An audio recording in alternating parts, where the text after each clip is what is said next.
my brother-in-law up in Indiana yesterday a little bit, and he's talking about his brother Jerry. You know, growing up Amish, salvation is a big issue for any religious people. It doesn't matter whether you're Amish or Catholic or what you are, but coming to understand who God is and what He has for us as humans, that's the basics of all foundation of every man's life, you might say. Because if a man doesn't have that, he doesn't have anything. You know, it says that all has sinned and fallen short of the glory of God. There's none righteous. So God is true and every man is a liar.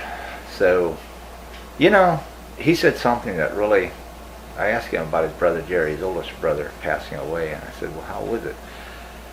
And of course his brother Samuel from Hessen didn't come for the funeral because of the way he's crippled. But he said his brother Jake came, but he said he would have just about, he's almost dead too. So he said he visited his brother a couple months, several months before he passed away, and he asked him, are you ready to die? Are you ready to meet your maker? And he said, no, I'm not. And then he said, nobody can, it's only that God that gives salvation to His Son Jesus. That's the way a man can be saved. And then he came back a little bit before he died. He was on his death, couldn't talk anymore, and he came there and he asked him, he said, did you find salvation? You know, did you find what I told you about the last time I was here? And he could only whisper, he couldn't talk. But one of the others that was there taking care of him, he all of a sudden just smiled big and he started laughing. But he couldn't talk. So he said he feels pretty confident that he found salvation. So that's what life is all about. It's not about money, it's not about fame, it's not about anything else. It's about coming to realizing that we all need, every man born on this earth needs to find, and that is that we can't find the salvation outside of what Christ has done for us, and then surrendering to that and letting that fruit of that knowledge and that acceptance work out in our lives. Mm-hmm. So that was good to hear. It's not that any man is better than another man, it's just that we all need to find that only God is good, that man is evil, and that we need the goodness of God to find peace in our lives. And you can't do that, but you got to accept the gift. Yeah, you got to accept the gift what God has given us. Yeah. And you can't do it any other way. But man needs. Yeah, it's just like the woman, Phoenician woman that came to Jesus, and Jesus said it's not acceptable, it's not right to give the children's bread to the dogs. And then she said, true, Lord. But he said, the dogs, they catch crumbs that fall off the table. And he said, great is your faith. You know, and that's so true, you know. I mean, we have to come to that point that we're willing to take whatever God gives us. No matter how hard life is to us, no matter what we go through in life, that's what we need to come to.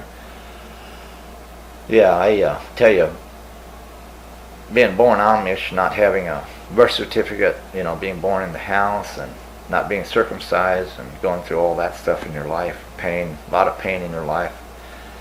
You know, pain in your life can either make you strong or it can make you kill you. One of the other. Yeah. You can give into the pain and then you're just done. Yeah, you're done if you're going to give into the pain. So, yeah, life is not easy. It's a journey and it's a struggle. Yeah, it was. I need to get some pictures of that old house that I was born in there in Pennsylvania, there along the Mahantungi, there by A-Line Bridge. We can look up the bridge on the web. I was going to say, I could probably find it on Google Earth. Get right down there. Yeah, you probably can. Take a peek at it. And we need to make a trip there sometime, do some video in there, the old graveyard and everything.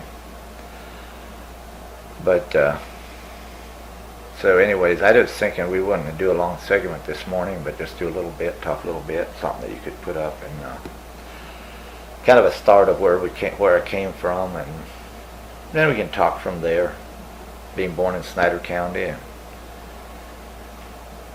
In the fall of the year, when Dad was making cider at the cider mill, I didn't have time to come to see me, and my mom named me Eli because she named me after her dad, and my dad wanted to name me Mose after his dad, and that created a lot of tension in our family. and over the years. And anyways, I should have been called Mose, I reckon, because that's what my dad wanted. But my mom, she was a strong woman. She just got her way. She always told me he was too busy making cider to come and see you. So, but yeah, I was born blue baby, dead, and the only person that my mom had to help her was my dad's sister, and she I guess she got me alive, and I'm still here today. But it's the way that God created all things to be born. And you get born in a hospital now, they put you in a little glass box, you know. oh, I know. You gotta make sure you're healthy before anybody touches you, Right. you know. And the neat thing about a home birth is the fact that the mom has been around those germs all the lifetime that the baby's in the womb. The mom has taken all those germs in, so the baby's immune to that. Mm-hmm. And you go to a hospital and you get all these extra germs and stuff, and you're opening up to that newborn to have to resist all that. That's why they have to put them in a glass box. Right, gotta keep them separated. Yeah, and that, you know, the fact is that Hitler, he tried that with his Lebensbaum and tried to manufacture a whole bunch of babies, like breeding farms. Mm-hmm. They say most of those died because they didn't have the... Well, you gotta have that affection. You gotta have the affection, yeah. A mother brings an affection that Yeah. you can't really get from anywhere else. Right. Yeah, that's right. I think that's the way with ducks and chicken and stuff too. I think a chick is better if it's got the hand clucking over it, and Mhm. putting it under its feathers, you know. Keeping it warm when it needs to be warm. You put a chick under a heat lamp, sometimes that gets too hot and it kills them. Kills them, yeah. And, Or they they even get disease and stuff. oh yeah. And the interesting thing about chicken I was reading about is they can actually control their body temperature. So when they're setting eggs, they control what temperatures on the eggs. Right. And after that chick's born, they can also control the temperature. Yeah. Because that's the way God created to be born. Mhm. And that's the same way with humans. You know, God created all of us to a certain way. But our secular society, of course, they don't recognize God in the schools or in the homes or anything. So why bother? You know, we're getting a lot like Hitler too. But Well, they want to take the humane side of us out. You know, they don't want the human side. They want right. robots. Yeah. Yeah. People. Well, they don't want people. They want robots, I guess. Oh yeah, they want robots. They want robots to. They want you to everybody to think the same, act the same. Yeah. That's why they start all these they start these conflicts because they can't control everybody like robots. So they start a conflict to make us hate each other, to take our, because there's strength in numbers, and if you start a conflict, you're done. You know. Yep. You're just messed And everybody's so worried about who'd you vote for. up. Oh, I know. You know, or Well, what party you with, or this or that? right. Oh, you better call me by this. Or you better call me by that. You know, or Right. you know, if you don't put this picture up or this out frame up on your Facebook picture, then you must, You must hate not. this group of people instead of just realizing that's all just a way to divide us. Right. Right. Right. It's all division. Yep. Yep. But the beautiful thing is that God draws all men together under one common umbrella because there is only salvation through His Son. Mm-hmm. So it brings everybody together in one box. If we all come to that acceptance.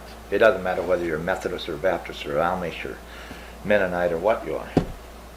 Now I'm still Amish. I consider myself Amish. Not that I know how to can food. I know how to butcher and process my own meat, make my own apple juice, make my own vinegar. We used to press, we had a custom press. We'd press for all the orchards in central Pennsylvania. We'd press from 5,000 to 7,000 gallon apple juice a day, I could set up a cider mill, make my own cheese.